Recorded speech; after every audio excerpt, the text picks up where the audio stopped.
WV Uncommon Place. This podcast is a variety podcast that houses numerous series to cover mental health, empowerment, podcast framework, and various intimate theories to get to know the hosts. Along with occasional movies reviews and dives in pop culture with our event podcast episodes. The Uncommon Place digs into bringing guests on that stories don't fit the mold and are very different.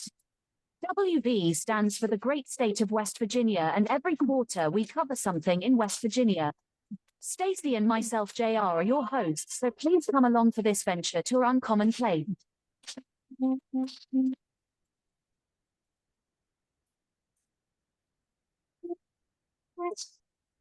Howdy, everybody. My name is J.R. Sparrow, and I know it's been a while since I've been back to do a solo show. Stacey is out on assignment somewhere around the great state of Georgia.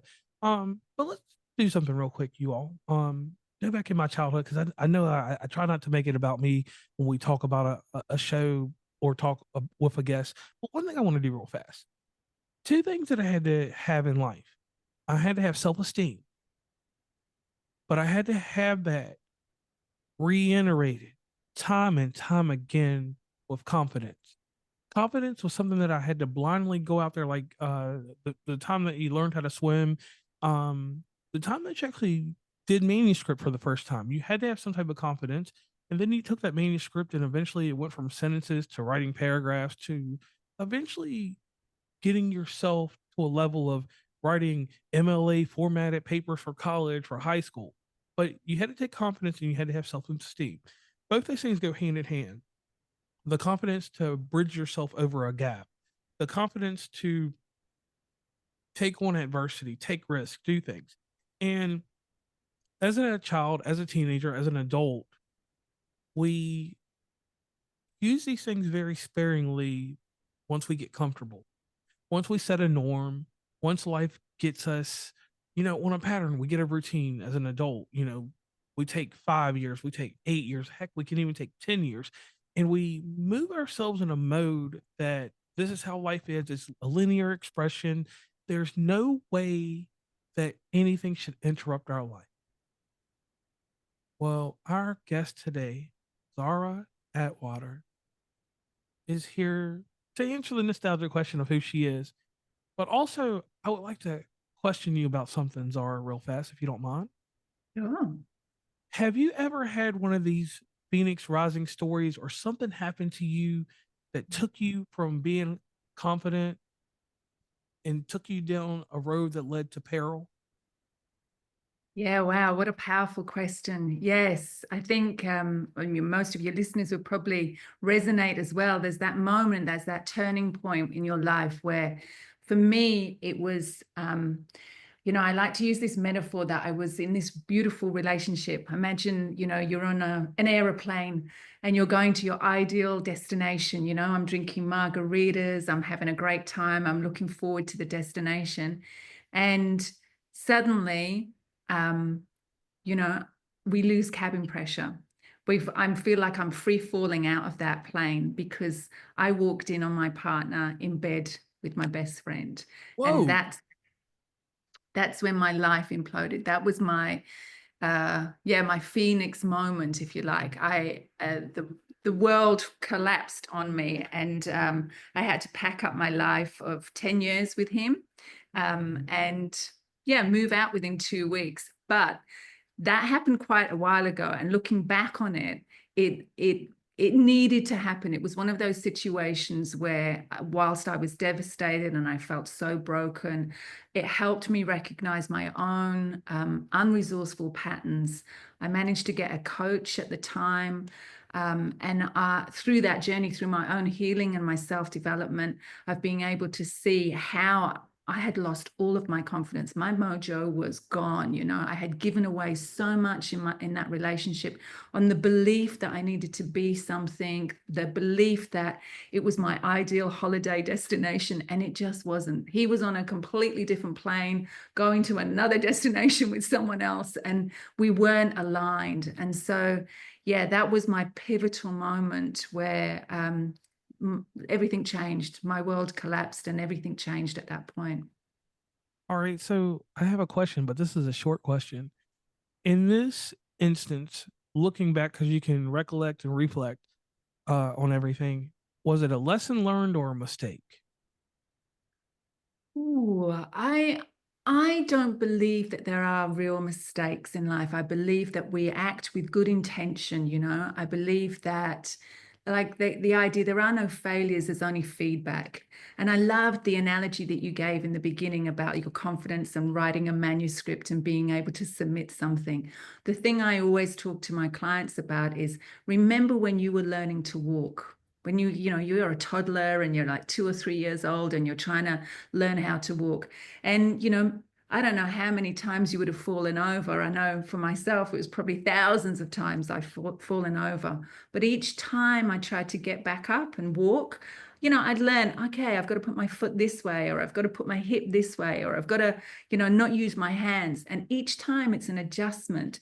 It wasn't a failure. It wasn't a mistake. It was an opportunity for feedback. And I think for myself, shifting that perspective from I've done something wrong to this is an opportunity to learn has been a real catalyst in my own development. And so it's just to bring some awareness to we can beat ourselves up and that inner critic can really give us a hard time, to not listen to it so much and to be able to kind of recognize that this is an opportunity for feedback and for growth and for development. And that's not to say, don't listen to the critic and become a terrible human being and ignore all of those kind of values and morals, but it's just to, so much of the time I find that we give ourselves such a hard time, we judge ourselves critically, and that can really show up as unresourceful behavior patterns. And for my own testimony, being in that relationship, I accommodated my needs. I ignored red flags. I was becoming a shell of my former self, and it needed to happen for me to be able to snap out of what I was in, because I would have never left that relationship. And so, it needed to happen at that time. Okay. So you take the residuals that you're left with and you decide to embark on a journey, correct? Yeah, so I guess if we're looking at this from a relationship perspective, I developed a business model on helping people, particularly those that are struggling with an anxious attachment patterns in relationships, because they're the kind of people, if you know what I'm talking about when I say anxious attachment patterns, they're the kind of people that find themselves feeling really insecure. They're overthinking all the interactions and they're constantly seeking that validation from their partners, right? So that's what I was doing. I found that I was constantly second guessing, blaming myself, thinking that I had to be something in order to get this love. And so that was setting me up for a roller coaster of emotional disasters. And that's was a consistent pattern in all of my relationships until I realized, hold on, I'm the one that's consistent in all my relationships. Maybe I need to do some work on myself and recognize that I have value and I have worth, because I was running a pattern of constantly giving that away. So yeah, that Phoenix moment helped me realize that, but it springboarded off into something so much better for me and for my clients and who I help today. Okay. So a form of imposter syndrome kind of developed and Yeah. and then eventually that imposter syndrome resonated. I'm asking, to a level that it was almost like putting on a pair of glasses, right? And see Yeah. through those glasses. And then when you took those glasses off, now you are who you are today. And Yeah. during this, the thing that I always want to ask people, when you were healing, the hurt factor, because when you're healing, you're still hurting, and people don't always deal with this. They deal with, oh, let me heal, but let me not hurt while I'm healing. Let me just, freeze up. How did you deal with the hurt inside of healing? Wow, it's a powerful question. I think it's about bringing acceptance. I talk about radical acceptance. It's about, if I can give this metaphor, I love talking in metaphors because I think I'm such a visual person. But if, let's say, all of your experiences, JR, all of the life experiences that you've had, let's say they make up a map of your reality, right? And let's just say, for the sake of this argument, that your map is of, I don't know, New York City. Where are you currently at the moment? I am in Atlanta, Georgia right now. Okay. So let's say that you grew up in New York, and you've got this map of New York, and you know where all the good coffee shops are, you know everything, right? You've lived it, you've embodied it. And now you transport yourself over to where you are now, Minnesota, did you say? No, Atlanta, Georgia. Atlanta, Georgia. My apologies. Okay, so you're now in Atlanta, Georgia. Okay, and so just for the sake of this metaphor, let's assume that's getting involved in a new relationship, or let's say that's getting a new job, or whatever it is, right? So now you're in this new city, and you're navigating with your map of New York, right? You're navigating with all of your experience from there. At first, it might look like the same, you know, a few of the street names might match, but very quickly you're going to start to realize that things don't add up. And if you keep using your map from your childhood, the map in the new city is, you're going to get super, super frustrated. You're going to feel lost. You're going to feel confused. You might even start to feel angry. And, you know, for me, the experience was, what's wrong with me? What's wrong with this place? And so this is where we have to bring radical acceptance comes in, because it's about recognizing that you're no longer in that childhood thinking, right? And you've got to loosen your grip on that map, and about accepting that there's an alternative reality in front of you. So that reality is different from what you're used to, and accepting that difference. The only thing you can control is how you perceive and you respond to that situation. So when you hold on to your map, to the way you want things to be, or to the expectation of how you think things should be, you're the one that suffers. So acceptance doesn't mean that you have to like things. It doesn't mean that you have to like the reality, but it frees you from that mental anguish of wishing it to be different. And so when you can bring, the closer you can bring acceptance to the situation, the quicker you're going to stop fighting against fighting against reality, and start making choices based on where you truly are, not where you think you should be. And so for me, my map was, you know, being betrayed, being cheated on was so bad. It was so difficult that I could not compute that reality. And yet, if I could just bring some acceptance, that's what's happened. It doesn't have to make it anything to do with me. It's just the reality. My suffering would have not extended so long. Does that make sense? That does make sense. So my next question is this. So you find yourself, you know, like at a crossroads, like not a midlife crisis or anything like that, but it could have been a midlife crisis. Yeah. But you avoided that. So 2 weeks you have to leave. What decisions did you have to make about leaving? Because being in a relationship that long, a decade is a long time. Sure is. That becomes family, friends. You have to divide. You have to do a lot of division in decision. Yeah. I mean, just starting again, I've got this memory of having to buy a whole load of knives and forks, something innocuous, you know, just plates, and I can only relate it back to experiencing a death of somebody, and just not being able to compute. It's like the volume gets turned down on everything else, and suddenly you've got to navigate in the most mundane of things. And, you know, helping clients these days with going through exactly the same stuff. They talk about having a broken heart, or feeling broken inside. And I think there's so much truth in that, because you feel like you've been hit by a bus, and yet there's no bruises, there's no broken bones to show for it, but you're feeling like that. And so I taught my clients through these days to be able to be kind to yourself. Do whatever it takes. If you want to bawl your eyes out, if you know, whatever you need to do to get through what you need to get through, and really being kind to your senses. And so what I mean is, like, burn candles, give yourself some nice smells, make sure you're having bubble baths. Don't worry about the diet at this stage. You know, if you want to be able to have some chocolate, whatever you need to do to pamper yourself and get through a difficult time, you can start to love yourself and bring back that self-confidence. So there is a healing that goes on, but eventually there has to come a time where you snap out of that. There has to come a time. There is a definite healing process that needs to occur. But if you stay stuck in that, a flip switch can occur and you start going into blaming and you start getting angry and you start being unable to take responsibility for your part in something. And that's the stage at which I would recommend getting a coach, going to speak to somebody to be able to help you get beyond what you already know. We only know what we know, and if we're stuck in a loop that we're not getting out of, there are modalities out there to help you get through that kind of stuff, and that's what I did.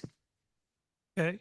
And I like your emphasis on self-worth, because I could hear that a lot in what you were saying, and self-love.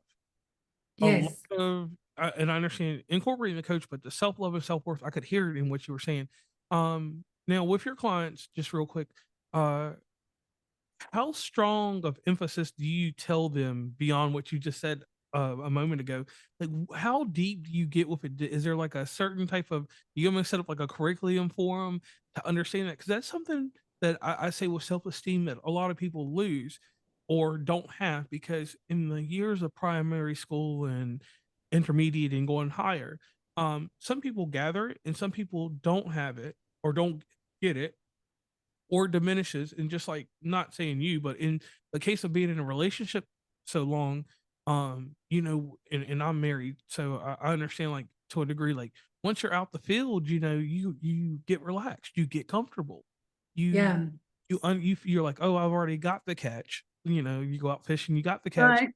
and there's not too much maintenance that you have to do on that part of the mental, because you've already felt like, just because you got the ring on, Right. that you've won that battle. But you never know that there could be extra suitors. Even though we take a vow, it's still the thing that, you know, some people lose track of self-worth and self-love, or they lose the self-worth and self-love becomes personified under something completely different. And that's that imposter syndrome that I believe happened to you, correct? So yes, so the imposter syndrome is basically the disbelief that I'm capable of doing something despite the evidence to show the contrary, right? And so it's this inner narrative that I'm prejudging, or I'm telling myself, like, let's say if I suggested to you, okay, JR, could you fly to the moon tomorrow? If you couldn't do that task, if it wasn't really on your trajectory to be able to do, you wouldn't have any imposter syndrome about it. Be like, I'm not going to be able to fly to the moon tomorrow. But if it was something within your capacity, that's where imposter syndrome comes in. So it starts to kind of manifest as I'm beating myself up. So I think that is one facet of what we're talking to here. But I think the self-doubt that's coming up in the relationship, and that I love what you're talking about, being married and wanting to bring that emphasis and appreciation for each other so that you don't lose that.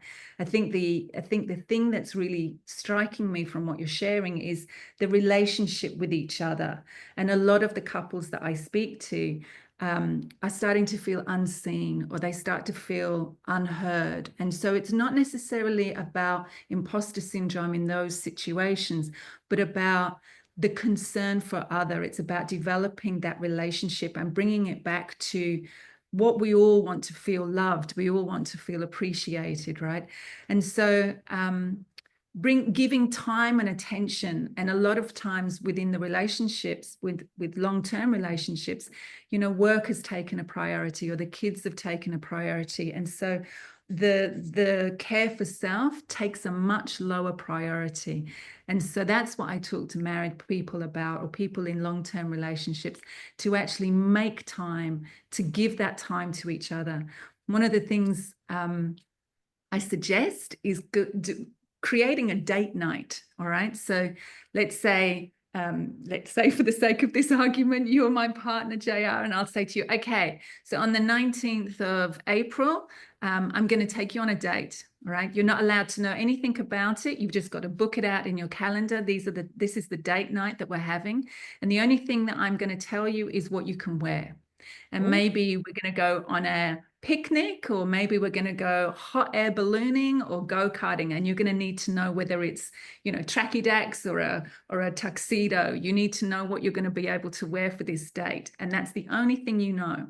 And what I found with my clients is that there is this healthy competition that comes in.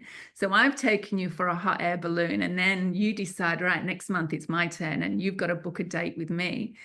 And so this time you're going to try and outshine my last day. And it just creates this bonding. It creates this kind of being heard and being seen and validated. You block out everything else and you're making time for each other and you're bringing it back to the basics. So I think that's what's really missing from a lot of these long-term relationships, not necessarily imposter syndrome, you know, self-love and that ability to find the confidence to speak up is definitely part of it. And if you're running an anxious attachment style, then yes, you know, you might be running anxieties unnecessarily, but it will be different behaviors that are showing up. Does that make sense? It does. It makes a lot of sense.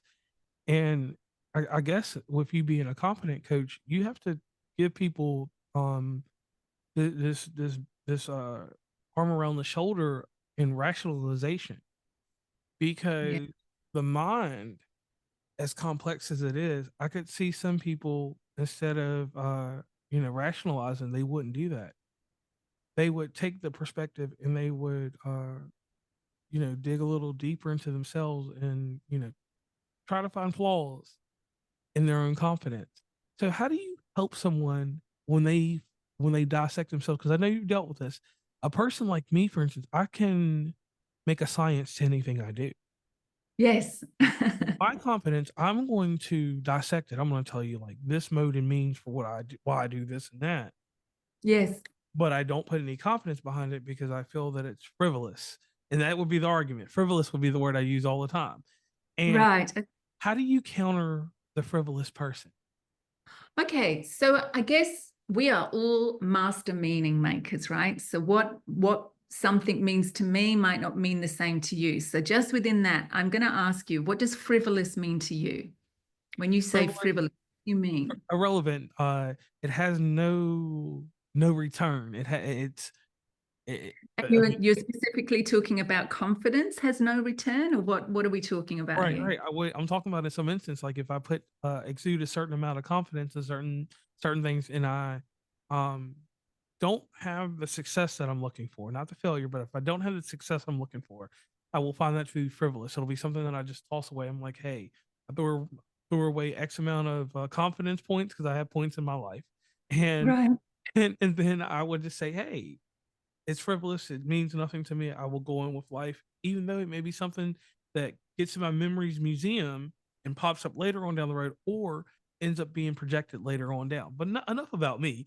But I just asked that one question because a lot of times, when something doesn't go right, if our confidence doesn't boost us a certain way, sometimes some people like me will shield it and project it in other areas that I don't mean to. So that's where Right. Right. Okay. So just so I'm getting clear, it's like you're not putting value on having confidence in that moment. All right. So you're shifting it. What I'm finding with a lot of people is that they're coming in with a really, really strong inner critic. And so I'm going to give you another metaphor here. Imagine you're in a lift or an elevator, it's a very small room. And there is a gigantic bully in that lift with you. There's no one else in there. There's just this massive, massive bully. And he's constantly saying, you're not good enough. What are you going for that job for? You'll never get it. Well, don't go and talk to that woman. You'll never speak. She thinks you're an idiot. You're not good looking. And there's this constant barrage of, I'm not good enough in some way. Now, if you're in this lift and that's the only voice that you're listening to over a long enough period of time, you're going to believe it, right? You're not going to hear anything else. And it's like going to the gym and working that muscle. The muscle of being bullied is really strong, but that muscle of showing yourself compassion and self-love has atrophied because you've just stuck in this lift forgetting that you can open the door and walk away. So what often happens when people come into coaching with me, they're needing a cheerleader. They're needing to be reminded that they do have worth, that they can stand strong, and that they have those capacities. Because, you know, if I go back to the little child in us learning to walk, we had that fearlessness. We didn't kind of go, oh, you know, I've fallen over 1,000 times. I'm never going to get this walking thing. I'm a failure. I'm going to give up. We never had that concept of failure. And so it's about returning the adult self. At some point, we've layered all of these concepts and beliefs that we're not good enough on ourselves. And so it's just about stripping that back, getting us back to that, having that curiosity like a child, right? And being able to embrace things, bringing that acceptance, that radical acceptance. Just because I want it to be a certain way doesn't mean it has to be that way. And that's okay. I can navigate, I can adapt, I can change. I don't have to be so fixed. And so stepping out of that metaphorical lift is about finding that acceptance and self-love, that you don't have to listen to the bully, that oftentimes we think of that judgment, and this is again is a gross generalization, but oftentimes it's a motivation strategy. You know, if I don't motivate myself in this way, telling myself I can be better, I should try harder, then the wheels are going to come off and I'm going to be a completely disaster. And there is some truth in that. There is some, you know, judgment can be a motivation strategy. But if it's used in excess, it can be under-resourceful, it can be debilitating and actually immobilize you to your own detriment. So it's about finding this balance and, you know, not letting that self-compassion atrophy, not letting that self-confidence come to the fore, because there's a time and place for everything, right? Yes, it is. And you nailed it. When you said something, word, unresourceful. Mm. And when you said that, I did, like, I'm like a computer, I went, and all this stuff went through my head. And that would be something, that would be my definition of frivolous, unresourceful. I'm going to take yeah, that's my definition. And you answered it right there. And I thank you for that. Now, one thing we do on this show, and we do this because the listeners at some point, they hear us talking and then they get in the zone if they're working out or something like that. We like to do something called a shameless plug. And the reason we like to do a shameless plug is because I want people to meet and greet you across the internet and eat snail mail or however you decide people can reach you. So could you tell the audience where they can meet and greet you across the internet and any resources that they can use to schedule an appointment with you and to get deeper and deeper into Tzara and her confidence maker? Oh, thank you for that. I love that. And so to really just share with you, I'd love to be able to share a couple of books with your listeners. They're free. There's some ebooks that I've written about how to have 52 creative dates. If you're in a relationship, we talked about how to, you know, go on a hot air balloon ride or coming up with these creative ideas. If you're in a relationship, if you're married, so 52 different date ideas, one for each week of the year. So you've got no excuses. There's going to be something in there for you. And if you're single and you're looking for love and you're tired of the dating apps, I know a lot of the clients that I speak to find it almost like they've gamified the dating world. So if you want to meet someone in real life, I've created 52 different ways to meet someone in real life that's safe, that's fun, and to bring that childlike curiosity into finding and meeting somebody. So again, 52 ways. It's called Meeting in IRL, Meeting in Real Life. So I'll definitely share those two books with you. And also just to sort of bring awareness, all the photographs in those books are things that photographs that I've taken on my trip around, a solo trip around Australia that I did to heal myself and to get back my own resilience and my own mojo and confidence. Spent 2.5 years traveling around Australia in my motorhome. And so if you're interested to see any of the photos from that trip, they're all in those books. So I highly recommend download those, start implementing them in your own life. And if you want to book a call with me, there is a hyperlink in those books for you to come and have a chat with me. And I'd love to hear about your experiences and what your dating life is like. Okay. Now, there was this TV show that I pay homage to, and I never tell my guests about this unless, and you're a busy person, so listening to podcasts and stuff, some people get it, some people don't. There was a news magazine still on today in America. It's called 2020. Okay. Was a news magazine that used to have Elizabeth Vargas, it had Diane Sawyer, it had John Stossel, which was comic relief, but it had this great woman, the late great Barbara Walters. And the Okay. great Barbara Walters, when she would ask you a question, it would go like this. The newscast would either let her go over a little bit until like 11 o'clock, like 11:05, Yep. or if she was giving a flat interview, they cut her show off at 11 o'clock. No questions Oh, asked. And we went on and watched the regular news, which I still to this day don't understand on a Friday night why a mother and father would want to watch the 11 o'clock news with their child. But we did that in my household. So, Tzara, are you ready for your 2020 questions? oh, okay. Okay, now this is your John Stossel, so this is a comic relief here, and it's going to put a smile on your face. So anybody watching this video on TikTok, YouTube, wherever you catch this video, even if you catch it over there on Spotify, thing. All right, in the morning when you wake up, what is the first liquid you put in your body? Oh, that's a strange question. Okay, so I boil hot water and I put a squeeze of lemon juice in it with apple cider vinegar. That's what I have first thing every morning. All right, so you drink that, and that takes away the pollution from your body, right? I don't know. I just always have woken up with that. It's apple cider vinegar, yeah, and lemon juice and hot water, and a Okay. little bit of cayenne pepper sometimes. All right, so your day, will say your day starts at 6 a.m. It may not start then, it might start at 8 o'clock. But you Yeah. get to the middle of your day, and the middle of the day could be brunch or lunch, whichever one you choose. I don't need to know which one because that's your personal business. But at lunchtime, what is the first thing that you eat? Oh my goodness. Is it a fruit, piece of meat? Are you a vegetarian? Probably a piece of meat. Probably do something, maybe scrambled eggs, or do a piece of chicken or a wrap of something like that. Yeah. Okay, so once you've gotten past that point, what is the first pollution you put in your body during the day? Now, let me give you pollution for me. Coffee. Are you sure? Let me finish this real quick. This little, Okay. because here I'm going to tell you pollution. All right, we know that that's caffeine, but I'm talking about, like, for me, it's visual for me.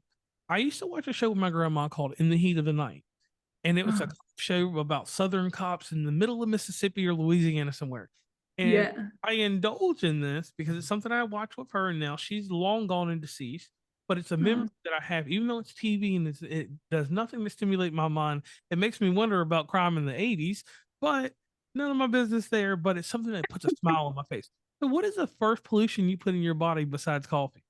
Is it something in the newspaper? Is it a radio show? What pollution do you put in your body? really? Yeah, right. God, I'm actually struggling to work out. Probably watching the news, but that would be at the later stage of the day. So probably around 6 o'clock in the evening, I'd watch the news. Yeah, All I right, think. all I right. don't smoke. I don't. If I have a drink, it would probably be again later Social on in the thing, evening. a social Yeah, thing, right? So, all right, when yeah. you watch the news, right? What is the one thing on the news that is bizarre to you that puts an awkward place on your face, but eventually puts a smile on there? Any form of harm to animals or humans, anybody for bullying or mistreatment, it just breaks my heart to see anything like that that's happening in the world. That the war that's still going on in the Ukraine. And I mean, I don't mean to get political with anyone, but there's any hate crimes. There's been lots of killings of Jews in Sydney recently. There's, mass executions of people, and that kind of atrocities breaks my heart to see that hate crimes of any kind. All right, well, then let me ask you this about the news. What was the last thing that you seen on the news that made you smile? Um, I don't know. Oasis is coming to Australia. That was Okay, great news. now, did you notice your smile got a little bit wider? Yes. It articulated, right? Yeah. So from that pollution, you get a little bit of warmth from it, just a little. So you answer the John Stossel question about what the pollution does to you. The pollution gives you a lot of harm, but it gives you one segment, maybe only a minute of that whole 30 minutes you watch is a good time, but it put a bright smile on your face, right? Yep. So the other 29 minutes, you just like to be in pain. Yeah, Pleasure, right. right? Yeah, yeah. Kind of makes 100%. kind of makes you think about what we're watching. It's sort of like me. There's 100%. kind of going on, and I know that there's bad stuff going on that show. There's killing, whatever, for anybody, or unaliving. I'm sorry. I don't worry about that part. I mean, it's sad, but there's always a happy ending or someone's going to jail. The Yes. problem gets resolved, and that's a smile, and you get another smile there. So Yeah. we find a good resolve sometime, and sometimes we don't find it in either one of these things. But it's still pollution, so we both need to work on that. Right. That's the Yeah, funny true. part. That's the funny thing. All right, now Yeah. here's a serious question. All right, people have a definition of this word success. Hmm. Success for me goes hand in hand with failure. A failure Same gives old. me a Yeah. failure gives me a lesson learned, and from that lesson learned, I've become successful because you know what I did when I went from that failure to rationalizing, reflecting, and then doing some we'll just say some deep inside looking into myself. I became a better person out of it, Right. and that's your story. You became a Yeah. better person. Yes. Please tell me what success aligns with you and what success means to you. So I think that that has changed the meaning I've given to success over the years. You know, when I was younger, it meant financial reward, that it meant a career. But these days, the success that I find is in the relationships that I build with people and the experiences that I have that you can't put a price on. So to me, success is about feeling content and happy in and of myself and being able to not sweat the small stuff. I think that's probably part of the success, because that's taken the hard work. That for me is the hard work that I've done to develop where I am these days. And so yes, success for me is more integral in how I show up in the world, not necessarily about the material things. And I have this saying, that the greatest currency we have is our heartbeats, right? Our heartbeats should be the greatest currency, that we need to choose wisely what we're spending them on, because we don't ever get them back, right? So that is our greatest currency. And so I'm really honored to have shared my heartbeats with you and your listeners here today, because that's a choice that I'm making, and that to me is the richness of success, what I'm choosing to spend my heartbeats on. And I appreciate that, and I really like that. Now, we're on to your die answer your question. This is a serious question. All right. So, being an author, being a confidence coach, you've written, you have expression, you have a wide range of emotions, or a gamut of emotions. So, when are you going to write a screenplay? That's a great question. Maybe I could get, eventually an AI to help me write the screenplay. I don't know. I haven't considered a screenplay. I'm currently in the process of writing a book. When I was on my travels around Australia, I would for 2.5 years, I would break up my journey by house sitting, so looking after people's pets while they were away.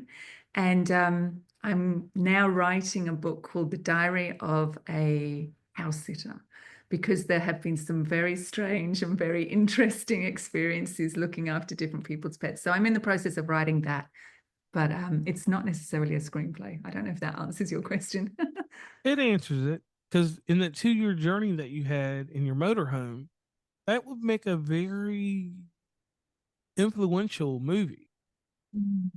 A lot of dynamic, because you've seen so many things, and it has a drama. I know it has comedy, it has ups and downs, trials and tribulations, and the world needs that. We need that, but we wanted Yeah, it in a movie. So please do that if you have time. If not, true. forward it to someone and then have them Yeah, write the screenplay. You may have a friend somewhere. That's the thing to do true. there. All right, now until your die-ins or your questions. Are you ready? Go on. A billboard is placed in New York City. One's placed in Melbourne. One's placed in London, and one is placed in, let's find a place that's friendly right now. Portugal, because no one does anything with Portugal. You never hear about Portugal Love in it. anything, right? I love it. It's beautiful. All right. What does the billboard say? Give me the design. But I'm going to close my eyes right now and I'm going to visualize it. So go ahead and tell me. I love this. And the first thing that springs to mind, because it's something I'm super passionate about, we talked about mind reading and the bully in that lift. So I would just have the billboard ask this one simple question, and that is, what are you telling yourself that's not true? Elaborate. Well, what are you telling yourself that's not true? What do you know to be like? If I'm telling myself I'm not good enough, you're stupid, don't go and talk to that person, is that true? Is that what am I telling myself? Is that true?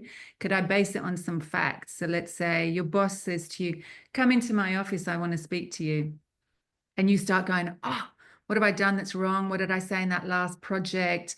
Should I have shown up in a certain way? When maybe the boss wants to tell you you got a pay rise, or I love that project that you worked on. So it's the narrative, the story that we're telling ourselves. What's that bully telling you? Is it true? So to constantly check in with yourself, what am I telling myself that's not true? What lies am I telling myself? What could I do to show up in a different way? What could I do to validate this thought that I have that I'm not good enough? Let me check in and just say, JR, I'm not sure if I'm talking over talking or making sense here. Can I just check in? Is it making sense to you? And so it's about validating the thought that you're having in your mind to know with the facts. So that's what I would say on a billboard. What are you telling yourself that's not true? Okay, and I like that. Now, your final question. We all have an inner child. We've spoken about our inner child sparingly here and there, but we do deal with our inner child at some point. What would you tell Tzara's inner child today? And this is a trick question about yesterday's past. That I've got you and I'm never going to leave you. I think that there are moments in my life where I abandoned that inner child, striving to be something that I thought I needed to be, and not recognizing the healing and the love that she needed when she was in difficult situations. And so it would be that constant reminder of, I got you, and you don't have to be the adult in my life. I want you to play at the back of the bus, write graffiti, do whatever you want to do, have fun, be curious. And I'm going to be the adult. I'm going to look after you. I got you. And allow her to express when she needs to express, but be comforted when she needs to be comforted. So it would be telling her that's, I've got you. I'm not going to abandon you. Okay, and I like that. Now, at the very end of the show, I like to do a testimony real quick of the person I've met. And Tzara met an amazing person. We're not going to do the whole perseverance and tenacity because you've already rocked those things. You got those on your checklist. You can check those off. But we're going to use the word fortitude. Fortitude is what you have here and what you present. And being able to go inside yourself and to make the hardest decision that anyone can make. And that's not to be selfish with your aura, your persona, your authentic self, and your true self. And the reason I said authentic and true is because we're authentic because of the way we show up. But the true self is the truth that any and everyone sees, and it establishes a narrative. We interpret different. Our perspective looks different. But what we put down on that proverbial pad in our head is the same. This is someone that had to overcome something, that had to be overwhelmed to become who she is. Overwhelmed and then structured to be refined. Sort of like I guess the best example we could use is like iron. It's refined to a certain degree. Yeah. To get it's Yeah. forged. It's forged Yeah. in a manner from its original properties to be a suit of armor. You Mm. had to make a suit of armor that you didn't have before, because what you had before was eggshells. You made eggshells and you lived with that, and it was fine, because when you're going through the motions, we all know this, going through the motions is the easiest part of life. It's when the motions have to be translated, that's the hard part. So every sprocket and every wheel inside your body, and that sprocket is just a term that I'm giving to the cartoon Jetsons, if anybody's seen it. Spaces sprockets. But you took every part and you made them work, inverse, reverse, and then to the new Tzara that you are. And I commend you for that. In the morning, you know, rationalization, look in the mirror, you see yourself a different way, you put a new part in your hair, because you don't wear the same part in your hair that you wore 10 years ago or with that fella. Yeah, that's true. You wear your hair a different way, you have a different type of confidence, you have a different type of feel, you have a different mode and means, and that different mode or means is an evolution from sorrow, from discontent, from things that brought on melancholy. We're not going to use negative or positive, just brought on melancholy. You left the melancholy, you got from that, and you prescribed, and you're still prescribing a set value of love yourself. 100%. Yes, 100% love your being. And that's why I bring people like you to the show, because what this stuff resonates. And as strong of an aura you have, you got to think, it's beyond the writing. It's beyond what someone can see. People, it's the projection you put in the world. 4 minutes into our conversation, you projected a smile on my face. Yeah, right. So I want to tell you this, and I want to thank you for this opportunity to meet you and greet you across this virtual plane, this augmented reality that we have created today. Yeah. Live in infamy. And I want you to do one last thing for the audience. We need to go out on your mission statement. We need to know your position as of right now. The floor is yours. Okay. So, don't waste your heartbeats. You know, if you're not happy, that's your body's awareness that's your trigger to be able to say, wake up to a different reality. That if your reality is making you unhappy, you have the strength and the courage inside to change it. You just need to wake up to that. Don't waste your heartbeats, because you've only got so many left. All right. And on that note, we all know the British lady that does the outro. We're going to let her play. And I'm JR, and she's Tzara Atwater. Yeah. Confidence coach. Go ahead. I just want to say I didn't mention in the unshameless plug that you can go to myconfidencecoach.com.au. So that's myconfidencecoach.com.au, because I'm in Australia, all one word, and you can find all sorts of tips and tricks on my website and the ebooks that you're going to be sharing with your listeners. So that's great. So I thank you all. And remember, the greatest part of a podcast is listening, watching, then going to the show notes, because the show notes are the very informational part that you guys want to know about, so you can meet and greet Tzara across the internet and in any capacity that suits you and her. That's none of my business.